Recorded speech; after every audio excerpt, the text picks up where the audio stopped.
Agora sim. Olá, tudo bem? Tudo bem. Boa tarde a todos que nos assistem na tarde de hoje. Eu queria de antemão agradecer, né, a todos vocês e agradecer ao Cristiano também por ter aceito o nosso convite. Para quem ainda não sabe, meu nome é Dayana, eu sou membro do Laboratório de Biologia e Ecologia de Abelhas da UFBA e, como alguns de vocês já devem estar sabendo, ao longo desses 2 meses, mais ou menos, a gente tem feito algumas séries de lives com o título E se os polinizadores entrassem em quarentena. Nessa segunda etapa, que se encerra hoje, né, a gente tem como convidado o Cristiano, que vai bater um papinho com a gente sobre as abelhas sociais e as abelhas solitárias. E aí eu queria, Cristiano, te pedir para se apresentar para o nosso público, por favor. Bom, primeiramente agradeço o convite. Para mim é uma honra, uma satisfação poder estar participando desse trabalho tão bonito. Eu não tinha visto ainda essa ideia o que acontecesse com os polinizadores, né? Por causa dos polinizadores, se eles entrassem em quarentena. Mas excelente ideia. Então já parabenizo de antemão, muito boa. Bom, eu sou pesquisador da Embrapa Meio Ambiente. A Embrapa, a unidade que fica aqui próximo a Campinas, em Jaguariúna, no estado de São Paulo. Mas trabalhei durante 8 anos na Embrapa Amazônia Oriental, em Belém, então tenho bastante experiência com as abelhas da região amazônica. E ao longo de toda a minha carreira, eu sou biólogo, ao longo de toda a minha carreira, venho me dedicando ao estudo das abelhas, principalmente das abelhas sem ferrão, as abelhas nativas brasileiras, com o objetivo de conhecer melhor a sua biologia, mas ao mesmo tempo conseguir criá-las, principalmente em escala comercial, em escala grande, para poder atender as diferentes demandas da atividade de criação dessas abelhas. Tanto pelos seus produtos, como o mel, os outros produtos dessas abelhas, mas também pelos benefícios que a gente pode ter para a polinização da agricultura. Entendi.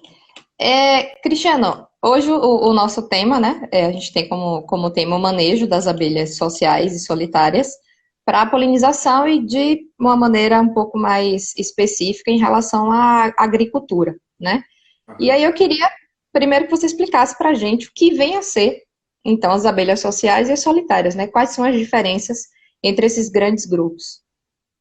Bom, a primeira coisa que é importante a gente explicar, que a maioria das pessoas não conhece, é que a gente tem uma diversidade enorme de abelhas, né? Quando a gente fala abelha, sempre vem a imagem, aquela abelha listradinha de amarelo e preto que pica a gente, né?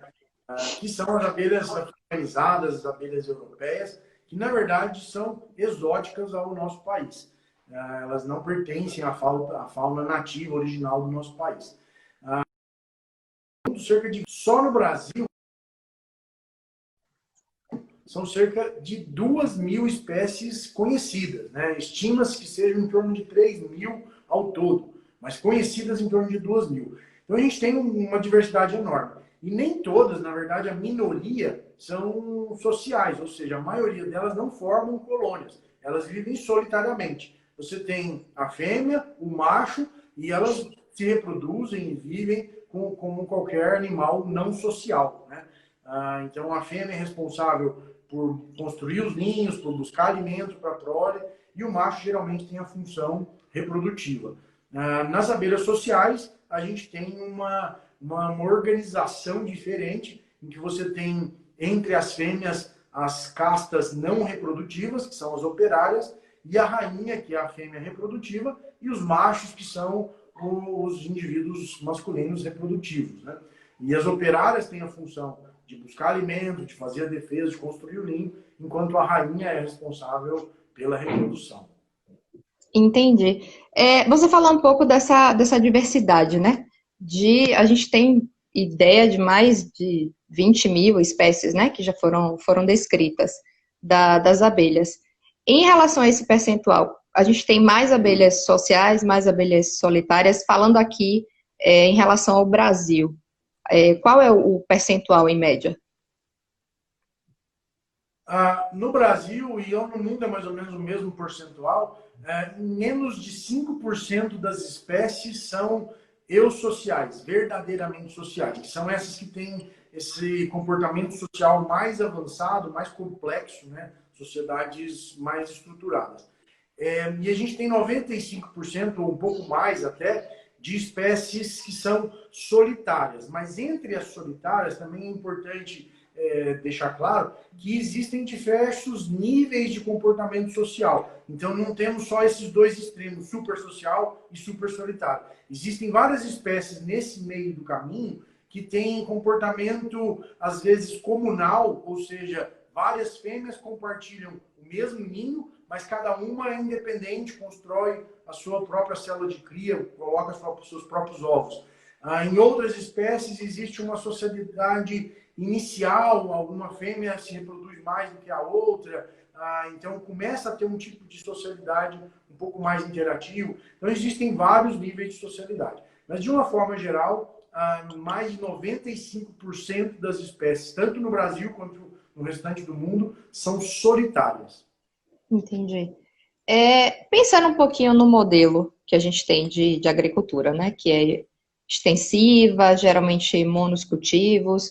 Quais são os principais riscos, Cristiano, desse tipo de agricultura, né? Que são impostos à diversidade desses animais? Porque a gente sabe que algumas delas nidificam no chão, né? Então, não só todo outro processo de uso de agrotóxico, enfim, desmatamento, mas a própria nidificação no solo, que é muito característico das abelhas solitárias, me corrija se eu estiver errada, mas isso também tem implicação, né? Então, quais são os principais riscos? Bom, recentemente o IPBES, que é uma organização feita pela ONU para avaliar os riscos aos polinizadores a nível global, levantou 5 fatores predominantes de risco aos polinizadores. São 5 fatores principais: mudanças climáticas, o uso de agrotóxicos, redução de hábitats, a transmissão de doenças e a competição com espécies invasoras. Esses são os 5 principais riscos aos polinizadores a nível global. Esse modelo de agricultura intensiva, de grandes áreas de monocultura, tem 2 desses fatores que são extremamente impactantes, que é o uso de agrotóxicos, obviamente, porque muitos desses produtos são inseticidas e fazem efeito sobre abelhas e os polinizadores em geral, e também a redução de hábitats, as aberturas de novas áreas para esse tipo de agricultura ou para a pecuária. Então, a redução desses hábitats, entre esses 5 fatores, são agrotóxicos e redução de hábitats seriam os mais relevantes. Ainda nesse quesito, a questão das mudanças climáticas também é afetado por isso, porque você muda o microclima da região, você altera regime de chuvas, você altera a formação de rios, né? Você estraga nascentes, enfim. Esse tipo de agricultura intensiva tem um prejuízo também em relação à questão das mudanças climáticas.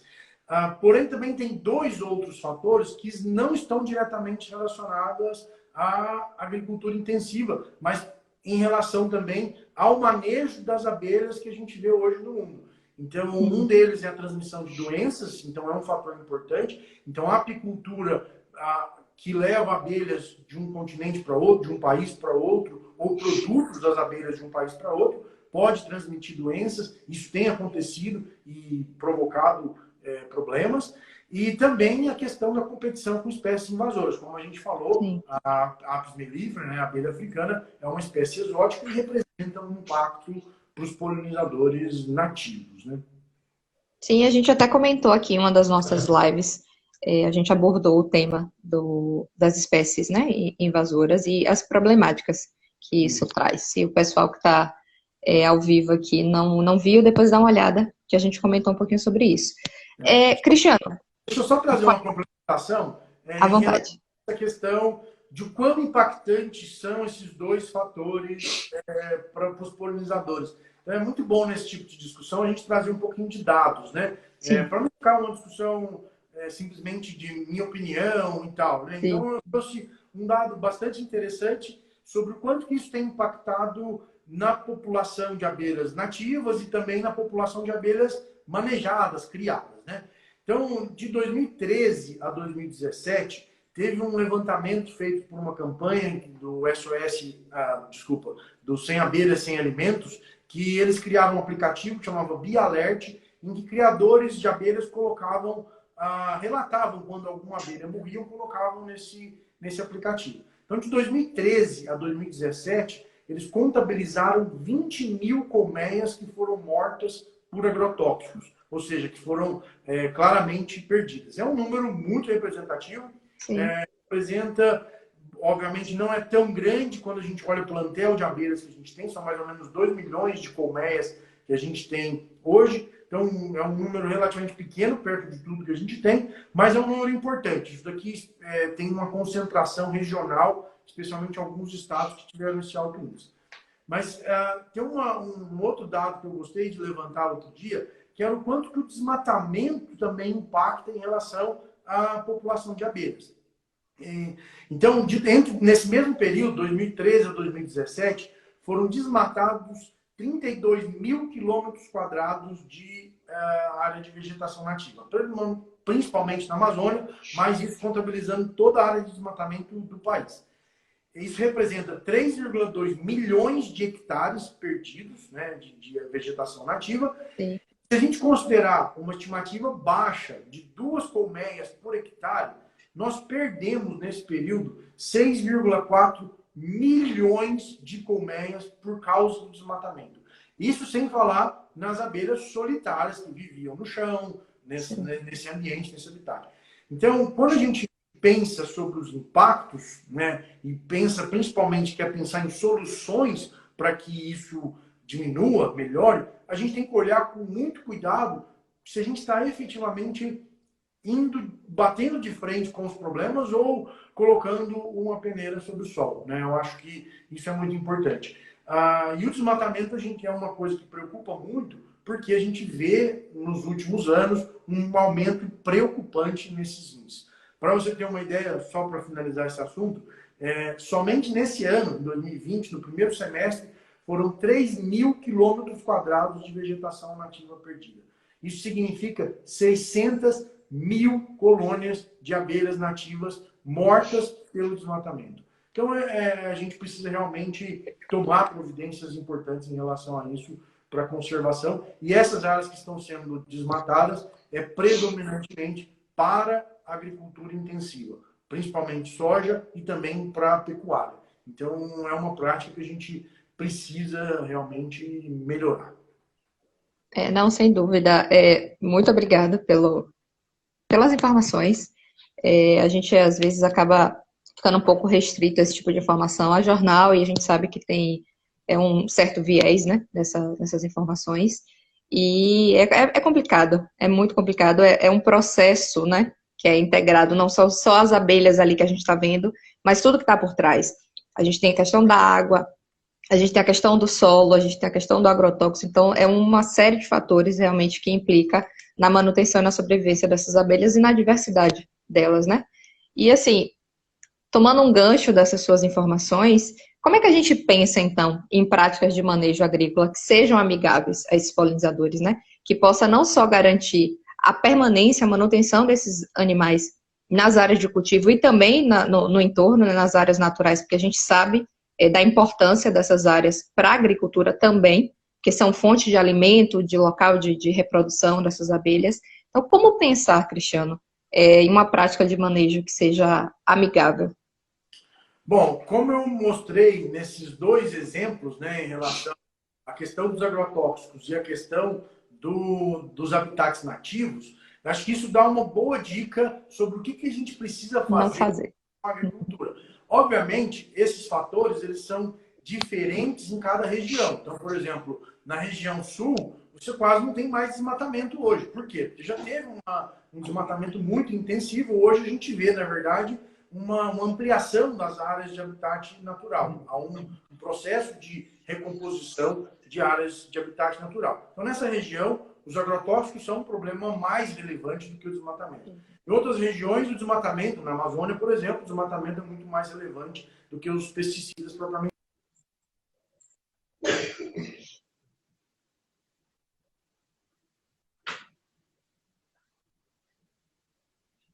Tá travando para mais alguém. Eu estou na dúvida se é a minha internet, se é a do Cristiano. Vocês podem falar aí com a gente? Eu vou fazer o seguinte, vou chamar ele de novo para ver se melhora, tá? Voltou a Oi, funcionar? voltou. Pronto. Problemas técnicos. Sim, acontece. A gente pode retomar, então, daquela questão sobre as práticas. Perfeito. Quais são as práticas de manejo, né, que são mais adequadas, então, à manutenção dos polinizadores? Bom, a primeira coisa que a gente tem que pensar é que as abelhas precisam comer. Então, plantar coisas ao redor da plantação que vão fornecer comida para elas é uma das práticas de manejo super importantes. Uma prática que está sendo interessante o plantio de espécies que vão dar comida para as abelhas, ou ao redor da plantação, ou nas entrelinhas da própria plantação. Então, esse é um mecanismo bem interessante de fornecer comida. E um aliado dos agricultores importante são as próprias áreas de reserva legal e áreas de preservação permanente da propriedade. O agricultor pode plantar nessas áreas plantas nativas que vão fornecer tanto comida, que é, como eu falei, um ponto importante, quanto local de moradia, que muitas vezes é o único local disponível em comparação com o que você tem dentro da plantação. Então, por exemplo, um plantio de café, ele não tem local de nidificação para abelhas sem ferrão, para a maioria das espécies. Então, você precisa contar com a reserva legal, que é onde você vai ter árvores de grande porte, onde essas abelhas vão morar. Além disso, obviamente, você precisa adotar práticas que não vão matar as abelhas que estão ali. Então, se você usar inseticida durante o período de floração, você vai certamente matar as abelhas que estavam disponíveis ali. É possível usar inseticida sem matar as abelhas? Quando? Aplicando nos horários corretos, antes de ter floração na plantação. Então, você pode manejar o inseticida de uma forma segura, usando as doses recomendadas para aquele cultivo, usando os produtos recomendados para aquele cultivo, porque aí você garante que você não vai estar oferecendo risco para as abelhas. Inseticidas são sempre perigosos para as abelhas, mas dependendo do uso, como você vai fazer, como você vai aplicar o produto que você vai escolher, você pode reduzir os riscos que eles vão representar para os polinizadores. E hoje em dia, uma prática muito importante que está crescendo muito no Brasil é o uso de métodos de controle biológico de pragas. Ou seja, ao invés de usar um químico, você utiliza um agente que vai controlar aquela praga, um agente biológico, ou um micro-organismo, ou um predador que vai comer aquela praga. E esse método, qual que é a grande vantagem dele? É que são geralmente os predadores ou os organismos microbiológicos são muito mais específicos. Eles atacam a praga, mas não prejudicam outros organismos daquele ambiente. Então, todas essas práticas são favoráveis à agricultura, né? E ela não é só benéfica para os polinizadores, ela é benéfica para o agricultor também, porque ele vai ter o serviço de polinização mais aumentado, mais incorporado naquele tipo de cultivo. Sim. Um dos trabalhos que está sendo desenvolvido no laboratório, né, no LABEA, é justamente com a utilização das abelhas como entomovetores, né? Você falou aí de controle biológico de pragas, e uma das lives dessa segunda etapa foi justamente com a Juliana Macedo, falando um pouquinho sobre esse trabalho dela, que iniciou com o café, no mestrado, e agora vai dar continuidade no doutorado dela. É muito interessante essas informações. Mas, Cristiano, pensando assim em questão de estudos, né? O que é que a gente já tem de comprovação científica? O que é que a gente tem de um pouco mais concreto, digamos assim? Quem é mais eficiente? As abelhas dos grupos sociais, ou as solitárias? Você falou um pouquinho, né, que não dá para a gente trabalhar nos dois extremos, né? Tem as eusociais. Quais delas são mais efetivas em relação à polinização, pensando assim nos principais cultivos que a gente tem dentro do Brasil, né? Essa é uma ótima pergunta, porque a gente não tem um único polinizador que atende a todas as culturas. E esse é um Uhum. aspecto bem interessante. Cada cultivo, ele é polinizado por alguns polinizadores específicos, ou às vezes vários polinizadores, mas isso depende muito de cada cultivo. Então, por exemplo, o maracujá, ele não é polinizado pelas abelhas sociais. Ele é exclusivamente polinizado pelas abelhas mamangavas de grande porte, solitárias. Então, nesse caso, as sociais não são úteis. Pelo contrário, elas até atrapalham, porque elas roubam o pólen e deixam pouco pólen disponível para os polinizadores corretos dessa cultura. Uhum. Em outros cultivos, como por exemplo a cerola, também são abelhas solitárias. Abelhas sociais não desempenham um bom papel como polinizador. Porém, outros cultivos já são mais beneficiados por abelhas sociais, como por exemplo o café, que é polinizado pelas abelhas africanizadas e por abelhas sociais brasileiras, as abelhas sem ferrão. Uhum. Então, assim, você tem uma série de especificidades. Alguns cultivos, como o próprio café, são polinizados tanto por sociais quanto por solitários. Um outro cultivo importante, interessante de mencionar, é o tomate. O tomate ele é polinizado predominantemente por abelhas solitárias ou por abelhas primitivamente sociais, que são os bombos, as mamangavas sociais, e também por abelhas sem ferrão de grande porte, que são essas que conseguem vibrar a flor e fazer a polinização do tomate. Em termos representativos, assim, financeiramente, tem um trabalho muito bom da Cris Gemini, que ela fez a avaliação do valor dos polinizadores. Então, ela pegou por ordem de importância econômica. Então, vamos lá, Uhum. os primeiros da lista, né? A soja, por exemplo, que é um dos cultivos beneficiados por polinização, apesar de muita gente Não ainda sei. não acreditar nisso, mas é verdade. Ah, pelo tamanho da cultura, pela importância econômica dela, o valor dos polinizadores é em torno de 6 bilhões de dólares por ano. E nessa cultura, a predominância é a Apis mellifera, a abelha africanizada, é a abelha mais relevante para a soja. Então, em termos econômicos, a social aqui está ganhando. Vamos lá para o segundo colocado, o café. O café também é dependente de polinização, é muito beneficiado pela polinização. O valor é em torno de 2 bilhões de dólares por ano. Ou seja, só essas duas culturas já são 8 bilhões de dólares por ano. As abelhas Caramba. sociais ganhando. Depois vem o tomate com 1 bilhão de dólares por ano, algodão com 800 milhões de dólares por ano. Então, no tomate e algodão, você tem muitas abelhas solitárias participando do processo de polinização.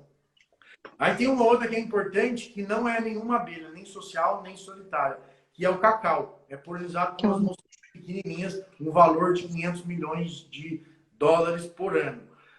Depois vem a laranja e a melancia, que são predominantemente polinizados pelas abelhas africanizadas. E depois o maracujá, com um valor de 370 milhões de dólares por ano, polinizado por abelhas solitárias. Ou seja, a gente coloca na balança, economicamente, as abelhas sociais elas têm um valor muito importante porque elas polinizam as culturas mais relevantes do ponto de vista econômico. Mas elas não resolvem todos os problemas. A gente tem cultivos polinizados especificamente pelas abelhas solitárias. Isso porque a gente está falando exclusivamente da questão agrícola, né? Se tem algum trabalho que você conheça que faça essa valoração em relação à plantação nativa ao entorno? Porque, assim, eu imagino que são questões multifatoriais, né? Para a gente conseguir chegar ao nível de valoração em relação a isso, porque não é só o cultivo em si, mas a gente sabe que todo o entorno da área agrícola é importante para essas abelhas, né? Tem algum trabalho com relação a isso, Cristiano? Você sabe dizer? E existem alguns trabalhos tentando separar, né, o papel de cada polinizador, de borboletas, de pássaros, de abelhas, de outros polinizadores, inclusive, não só no aspecto social e solitário, mas de outros polinizadores, quais famílias seriam mais importantes, tanto para a agricultura quanto também para o ambiente silvestre. Mas isso varia muito de acordo com cada ambiente, se é ambiente cerrado, se é Amazônia, então, os trabalhos que eu conheço têm uma ampla variação de forma que se eu falar aqui para você qualquer número, ele não vai ser tão importante nesse aspecto. Mas o que as pessoas têm que entender é que é justamente aquilo que eu estava falando em relação ao polinizador certo para a planta certa. Então, por exemplo, a lobeira é uma planta do cerrado que é extremamente importante, é uma solanácea, que ela é extremamente importante porque ela é a principal fonte de alimento do lobo-guará. Por isso ela tem esse nome de lobeira. E ela é polinizada predominantemente por abelhas solitárias. Então, é muito difícil a gente falar quem é mais importante que quem. Todas são importantes em algum nível, para algumas plantas, para alguns cultivos, você tem essa especificidade. Então, isso é muito importante ter em mente. E é muito difícil a gente mensurar isso, né? Colocar no papel todas as informações, organizar isso, é bem complicado. Mas eu acho que essa é a mensagem. A gente tem que ter essa diversidade.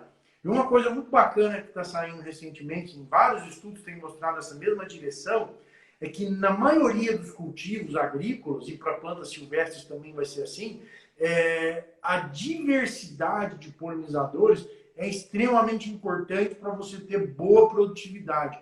Antigamente se pensava que se a gente colocasse muita quantidade de abelha, resolveria o problema. A gente vê hoje que quando você tem 2, 3, 10 espécies interagindo, competindo, trabalhando ali dentro da plantação, o índice de produtividade vai lá nas alturas. Por quê? Porque cada abelha tem um comportamento diferente na flor, cada uma trabalha em horários diferentes ao longo do dia. Se chove, uma abelha para de visitar, mas a outra, que é mais resistente à chuva, vai lá e trabalha. Se está muito quente, uma não vai a campo, mas a outra vai, que é mais resistente a altas temperaturas. Então, essa diversidade é muito importante. Então, o que a gente está recomendando hoje para os agricultores? É intercalar o manejo de polinizadores, aqueles polinizadores que a gente consegue criar, transportar, colocar dentro da plantação, com a conservação da biodiversidade que ele tem ao redor ou mesmo dentro da própria plantação. Né? Nos sistemas agroflorestais, por exemplo, que você já tem uma biodiversidade inserida no próprio sistema, mas principalmente nas áreas de reserva legal e áreas de conservação, de preservação permanente, que são áreas que o agricultor tem que manter de qualquer forma. Então, manter essa paisagem bem cuidada ao redor da plantação vai manter a biodiversidade de polinizadores naturais, mais os manejados, e o índice de produtividade, qualidade dos frutos vai ser muito maior. Perfeito. Tomando o gancho dessa relação das espécies manejadas, né? Quando a gente pensa em adensamento de abelhas, as que são sociais, a gente tem uma ideia mais ou menos, né? Que elas são colocadas em caixas e distribuídas ao longo do cultivo aí. Mas como é que isso funciona para as abelhas que não são sociais, nas solitárias, no caso? Como é que funciona o adensamento? Essa é uma ótima pergunta. Assim, as sociais que são criadas, nem todas as sociais a gente consegue criar, mas as que a gente consegue criar, tem essa vantagem que a gente consegue, primeiro, multiplicar elas artificialmente com uma facilidade grande e transportar para dentro das plantações. Então, essa é uma grande vantagem. E você transporta uma caixa de apis mellifera, você está transportando 40, 60 mil indivíduos ao mesmo tempo para dentro daquela plantação. Então, em termos de polinização assistida, elas têm uma facilidade muito grande. As solitárias, a gente tem mais dificuldade de manejá-las e de criá-las. Tem uma alternativa que para algumas espécies funciona, que é a gente espalhar ninhos armadilhas, que são ambientes em que elas vão nidificar. Então, a fêmea é atraída para essa estrutura, por exemplo, gomos de bambu, ela vai fazer o ninho lá dentro, e depois que ela termina o ninho dela, aí ela pode ser transportada para o ambiente que você quer, e aí os indivíduos que nascerem ali vão fazer a polinização. Mas como eu tenho que transportar um ninho que tem poucos indivíduos, a eficiência disso é muito menor, é muito mais difícil. Mas o agricultor também tem a alternativa de colocar ninhos armadilhas ao redor da plantação dele, ou mesmo dentro da plantação, e essas populações vão aumentando com o tempo, e os ninhos que estão ali vão se ampliando e, obviamente, com o tempo ele vai ter uma população maior de abelhas solitárias. Mas hoje já existem algumas empresas a nível mundial produzindo abelhas solitárias de forma comercial, de forma interessante, espalhando ninhos de armadilhas no ambiente, capturando fêmeas, trazendo de volta, transportando para dentro da plantação, de uma forma bem eficiente. E, então, está funcionando muito bem para algumas espécies de abelhas, em algumas circunstâncias específicas. Entendi. Cristiano, eu vou só dar uma olhada nos comentários, que algumas pessoas fizeram algumas perguntas, tá? E aí eu vou dar uma olhada aqui e passar para você, passar a bola. Fique à vontade. O Edu Souza, ele pediu para comentar um pouquinho sobre o própolis e o geoprópolis, né? Então, o que seria e qual a diferença entre eles dois? Então, as abelhas sociais, elas vivem geralmente dentro de cavidades fechadas e elas usam o própolis para fechar as frestas, as ranhuras que tem nesse ambiente. Então, o própolis, em geral, ele é isso, ele é confeccionado a partir de resinas de plantas, as abelhas coletam essas resinas e usam para fechar. A diferença entre o própolis e o geoprópolis é que algumas espécies, as espécies do gênero Melípona, uruçu, mandaçaia, manduri, por exemplo, elas colocam barro misturado com essas resinas. Então ela faz uma estrutura dura, rígida, que é misturado com barro. A maioria das outras espécies não usa barro, então usa predominantemente cera e resinas de plantas. Então ele é um própolis flexível, esse é o que a gente chama de própolis propriamente dito. Você falou um pouco sobre o adensamento, né? E aí a Juliana Macedo, ela questionou aqui, que a gente sabe que a Apis é uma das abelhas mais utilizadas, mas pensando nas melíponas, né? E nas abelhas solitárias, quais espécies são mais utilizadas para esse tipo de polinização assistida? Depende também do cultivo. Para solanáceas, tomate, berinjela, por exemplo, que necessitam vibração, as mais indicadas entre as abelhas nativas são as melíponas, né? A mandaçaia, a uruçu, que são abelhas que conseguem fazer a vibração da flor. Para cultivos que não precisam, não tem esse requisito, a gente tem utilizado espécies mais populosas, que têm um ninho com uma população maior, justamente por causa daquele aspecto que eu mencionei anteriormente. Uma caixa de mandaguari tem 10 a 15 mil abelhas, indivíduos ali dentro. Então, transportar uma caixa de mandaguari equivaleria a 10, 15 caixas de mandaçaia, em termos de população absoluta. Então, para esses cultivos, a gente está indicando essas espécies que são mais rústicas, mais fáceis de criar e que têm populações grandes. Mas nem como a mesma coisa, né? Nem toda espécie funciona para todo cultivo. A gente levou mandaguari, por exemplo, para morango. Elas foram no morango durante 1, 2 dias e logo acharam outra coisa melhor e foram embora. Então, no morango, a abelha adequada é a jataí, que tem uma população de 2 a 3 mil abelhas dentro da colônia. Então, nesse caso específico, é a jataí. Para solitárias, o manejo tem sido feito com abelhas xilócopa para o maracujá, que são as mamangalas solitárias. Então, aquele esquema que eu falei, ou atrai para gomos de bambu, ou troncos de madeira em que elas fazem um ninho, e você transporta para dentro da plantação. Para abelhas do gênero centris, que polinizam a acerola, por exemplo, o muruci, você atrai para dentro de bambus também, ou então um rolinho de cartolina, você faz um canudinho, e elas fazem um ninho lá dentro, e aí você consegue transportar para dentro da plantação. Olha que interessante. A PAF 1306 está perguntando aqui se existem experimentos e comprovações do efeito, né, da Apis mellifera como competidora aí com as abelhas nativas.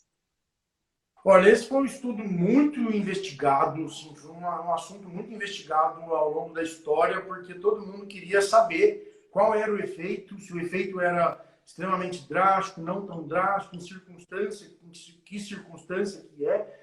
E, na verdade, o que se concluiu, o principal pesquisador que eu conheço que trabalhou com isso foi o David Rubik, E ele acompanhou a chegada das africanas nas ilhas da região da América Central, esperando encontrar um impacto muito severo, né? Mas ele não encontrou isso em ambientes conservados, onde ele estava fazendo pesquisa. Então, era um ambiente em que tinha muita disponibilidade de alimento, muita disponibilidade local de nidificação. Então, nesse ambiente, eles verificaram que o impacto não era tão grande. Porém, a gente tem um conhecimento claro de que uma colônia ela absorve uma quantidade de recursos muito grande, né? Então, quando a gente vê, para mim, na minha opinião, os maiores impactos a gente vai encontrar na apicultura migratória, que leva 5.000 colmeias para determinado local, e aí você tem um adensamento muito grande, exagerado, e aí sim você vai ter efeito nas populações nativas. Mas a gente tem, é muito difícil ter essa informação de forma concreta, e isso a gente ainda, eu não conheço na literatura, boas referências que realmente comprovaram que a presença da Apis eliminou determinada espécie diretamente, assim, não conheço nenhum estudo que realmente conseguiu chegar a esse resultado. É mais impactante hoje o transporte de doenças de uma para outra. Isso tem sido mais grave do que a própria competição por alimento. E, obviamente, mais uma vez, varia muito de lugar para lugar. Lugar que está absolutamente detonado, tem pouca comida, pouco alimento disponível, qualquer competição vai ter mudança. Sem dúvida. A professora Blandina pediu para você falar um pouquinho sobre a startup Agrotech. Agrobi. Deve ser.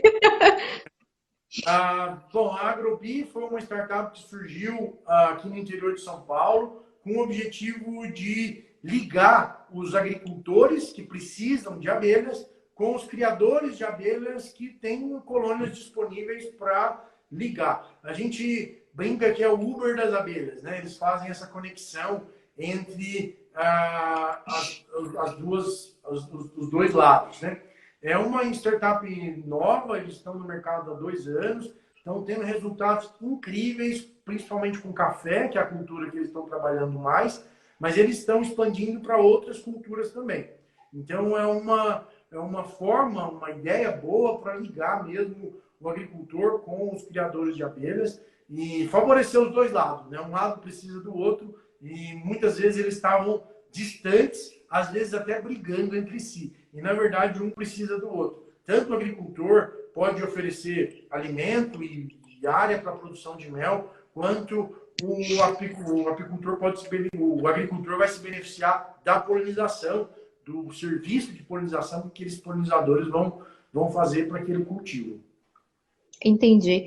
Nesse caso, Cristiano, quem tem interesse, né, tanto do ponto de vista do agricultor ou de quem é produtor, né, das abelhas, no caso, tem como se filiar? Como é que funciona?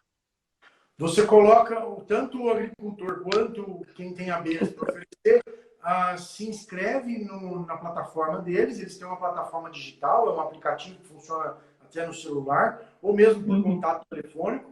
Você se inscreve e aí a pessoa vai saber se tem algum apicultor, por exemplo, perto dele. Na região. Das abelhas. Então, ele faz a ponte e a ideia, justamente discutindo sobre essas questões de impactos negativos que esse transporte de abelhas pode provocar, a ideia é que a gente necessite de transportar o mínimo possível. Então, ao invés de um produtor de maçã lá no sul pegar a abelha lá do Nordeste, é melhor que ele pegue uma abelha ali de perto para diminuir o risco de transmissão de doenças, de levar problemas para aquele local. Perfeito. O Jefferson ele está perguntando quais são os principais entraves que a gente tem hoje aqui no Brasil para a criação das abelhas, né? Do ponto de vista para a polinização em si, né? Como o caso da startup aí que ela atua. O que é que a gente tem de principal entrave com relação a isso? Na minha opinião, é a falta de conhecimento por parte dos agricultores sobre o benefício que a polinização traz para ele.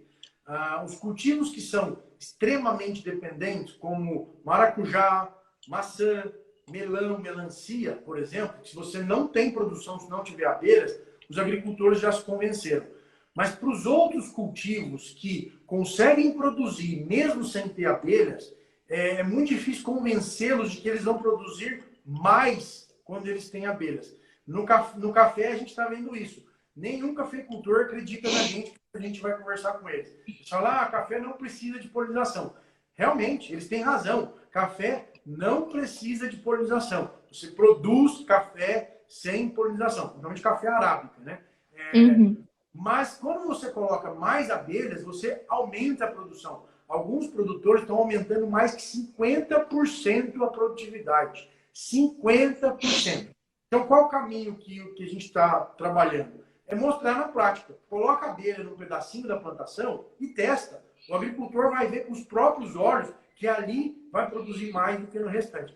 Na verdade, o agricultor já até sabe disso. Eles sabem, por exemplo, que perto da mata produz mais do que longe da mata.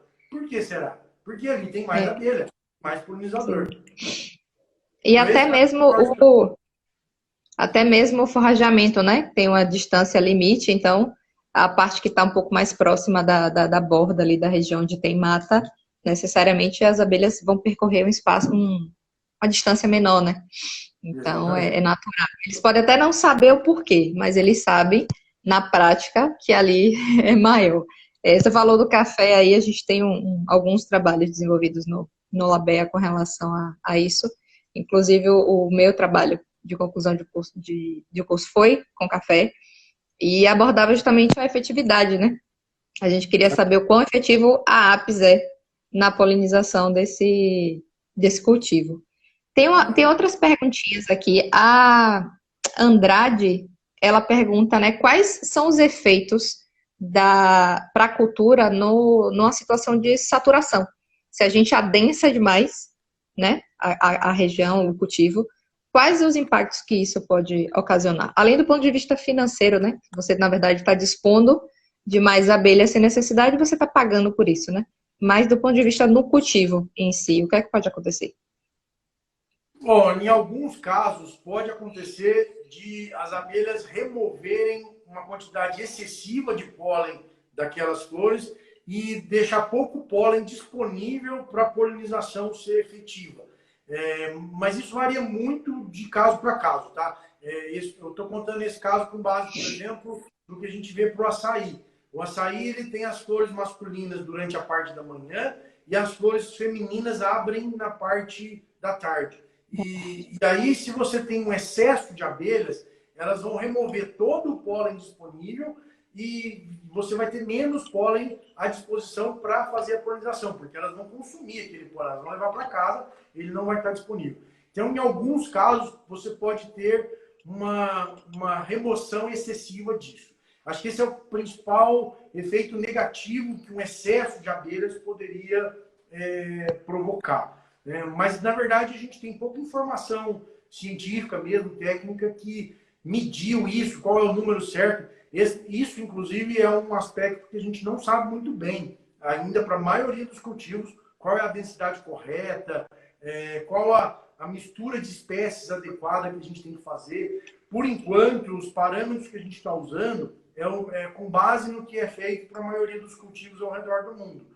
A maioria dos cultivos utiliza entre 2 e 5 colmeias de apis mellifera por hectare. Então, a gente usa isso como parâmetro.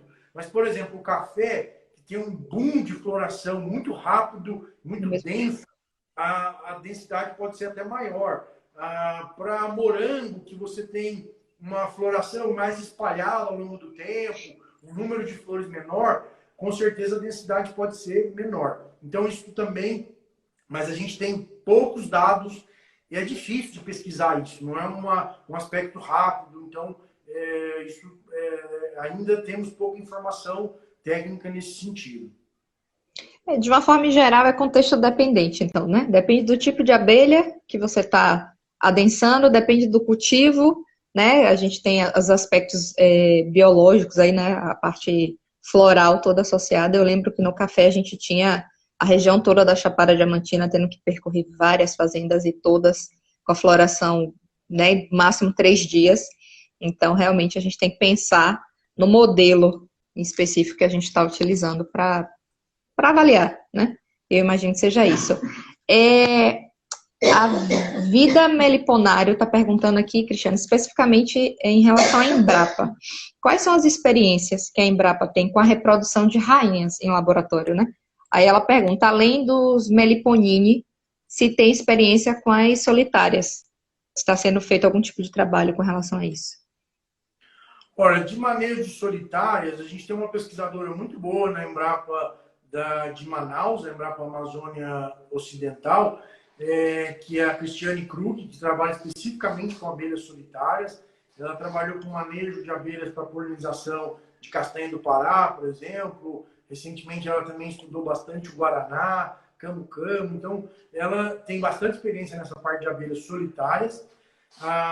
Na Embrapa de Belém também, Amazônia Oriental, tem a Márcia Maués, que também trabalhou um pouco com essa parte de abelhas solitárias. A gente tem um grupo muito forte em pesquisa de abelhas na Embrapa, que é na Embrapa do Piauí, na Embrapa do Meio Norte, são vários pesquisadores. O foco deles é apicultura e meliponicultura, não tanto as solitárias. E lá a ideia, inclusive, inicial, quando se montou esse grupo, era trabalhar com essa parte de produção de rainhas. Então tem alguma experiência lá. Na Embrapa Amazônia Oriental de Belém, também tem o pesquisador Daniel Santiago, que atua com inseminação artificial, com a produção de rainhas melhoradas. Ele tem avançado nesses aspectos. Na parte de produção de rainhas de abelha sem ferrão, tem eu, na Embrapa, que trabalhei na Embrapa de Belém, agora estou na Embrapa Meio Ambiente. Então a gente está hoje com um projeto para testar isso em diferentes espécies, né? A gente tem muita experiência já com a mandaguari, mas atualmente a gente está expandindo isso para mais espécies de abelhas sem ferrão, com essa produção de rainhas. Enfim, a gente tem muita gente no Brasil todo, na Embrapa, trabalhando com abelhas. Eu acho que ao todo deve dar em torno de 20 pesquisadores trabalhando com diversos temas. Entendi. Existe algum projeto, Cristiano, de extensão rural com o objetivo de divulgação, né, da importância desses polinizadores nativos, em específico? Porque a gente sabe que, de forma geral, ainda, quando se pensa em adensamento, a gente pensa muito em apis, né? E tem algum tipo de trabalho de divulgação da Embrapa ou de algum outro grupo que você conhece? Tem vários. Agora, nos últimos anos, surgiram muitos trabalhos interessantíssimos assim de comunicação relacionados às abelhas. Então tem uma série de iniciativas. Uma delas é o trabalho da Associação Abelha. Então eles têm no site deles uma série de materiais informativos, vídeos, livros, aplicativo que você pode baixar com informações.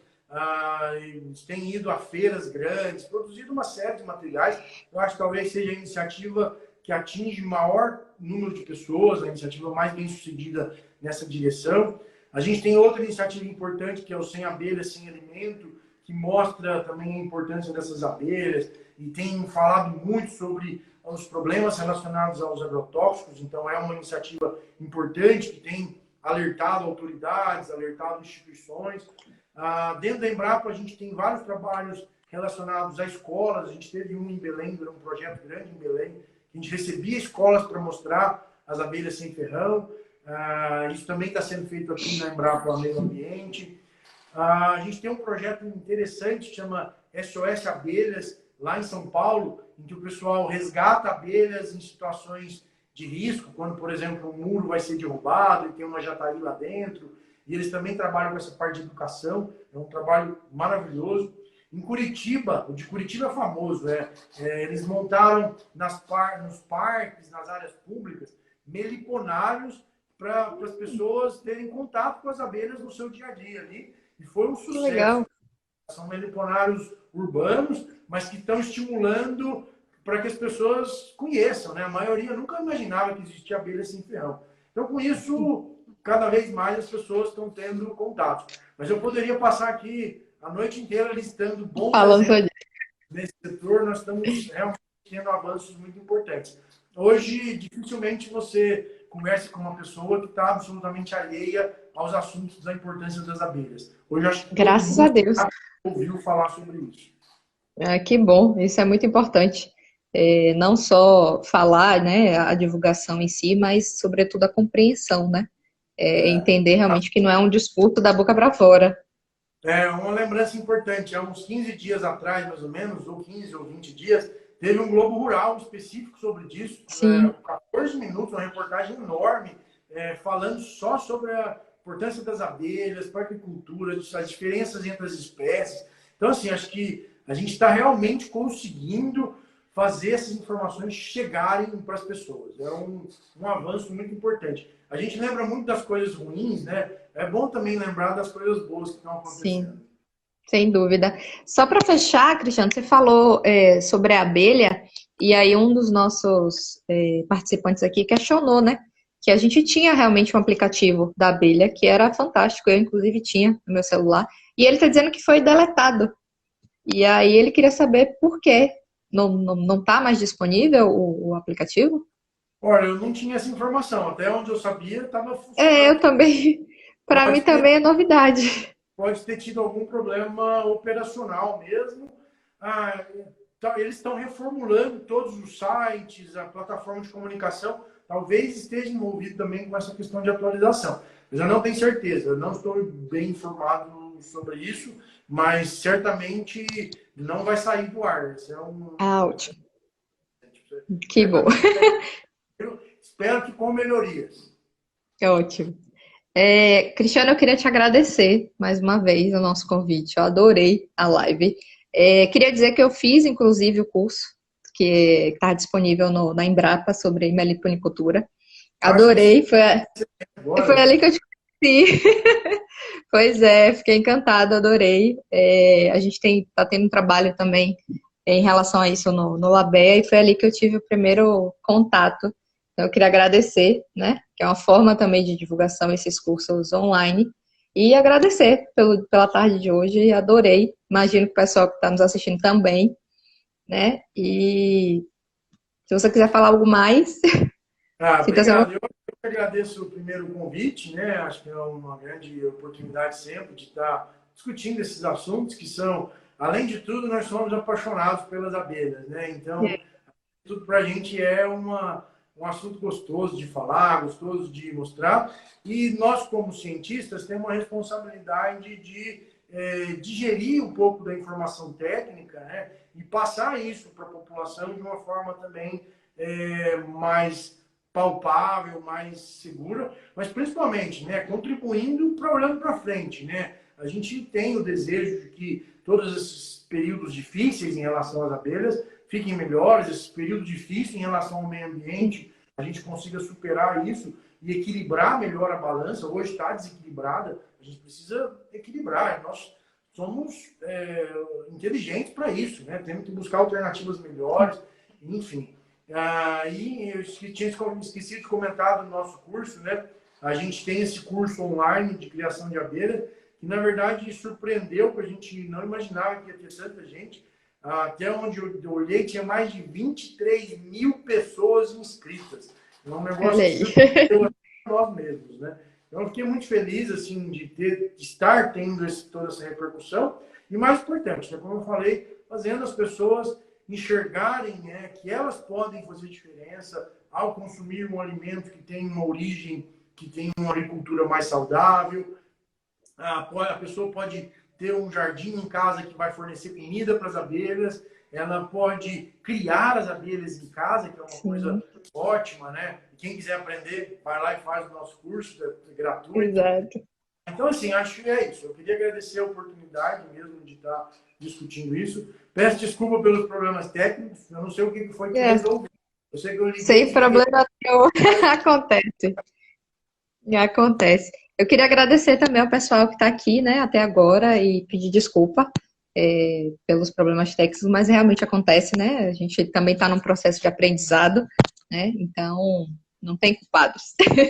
E até porque a gente também conseguiu entender um pouco mais, né? Porque de qualquer forma, se fosse na outra live, 1 hora teria cortado e a gente poderia perder algum tipo de informação que foi fantástico. E eu queria convidar vocês na próxima semana, também às quintas-feiras, às 17 horas, né? Sempre no mesmo horário.